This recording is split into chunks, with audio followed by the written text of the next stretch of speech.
Buenas tardes, licenciada y compañeros presentes. Esta tarde les vamos a hablar acerca del caso Niños de la calle Villagrán Morales y otros versus Guatemala, para lo cual solicitamos su atención. En el caso Villagrán Morales contra Guatemala, la Corte Interamericana reconoció la violación a muchos derechos. Vamos a estudiarlos.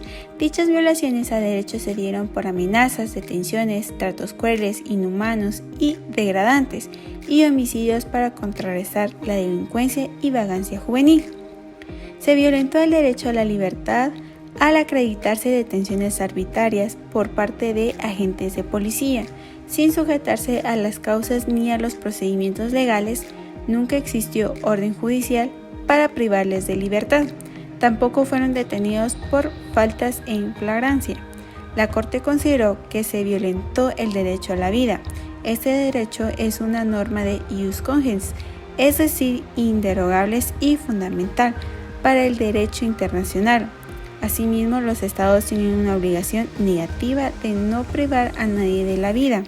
De forma arbitraria, también tienen una obligación positiva de garantizar los medios para una existencia digna.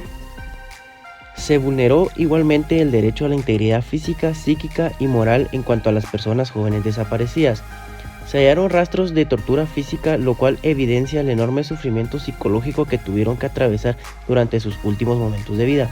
En cuanto a las familias de los niños de la calle, se probó que el Estado no hizo esfuerzos para comunicarles la muerte de aquellos, y existía temor e inseguridad de las familias, ya que las autoridades no investigaron adecuadamente los hechos, no sancionaron a los responsables ni se les brindó protección ante las amenazas que recibían si declaraban en contra de los agentes policiales.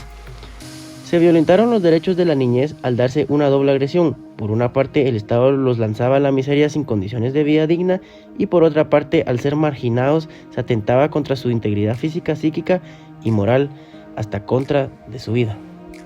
Los instrumentos internacionales reconocen una serie de medidas de protección como parte de los derechos de la niñez.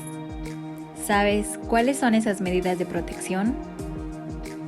Las medidas de protección guardan estrecha relación con el desarrollo integral de las personas menores de edad y la necesidad de que el Estado les asista sin discriminación, especialmente en casos en los que no cuentan con recursos familiares aptos para su desarrollo e inserción en la sociedad.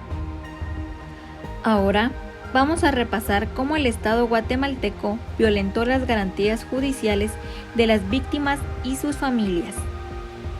Bien, cuando nos referimos a garantías judiciales, hablamos del acceso a la justicia sin discriminación, el derecho de hacerse oír ante un tribunal y la existencia de un recurso sencillo que garantice los derechos cuando se vean amenazados.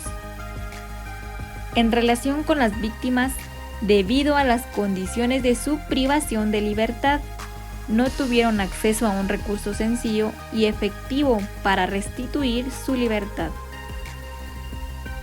En relación con el proceso penal, existieron deficiencias graves que provocaron impunidad de facto.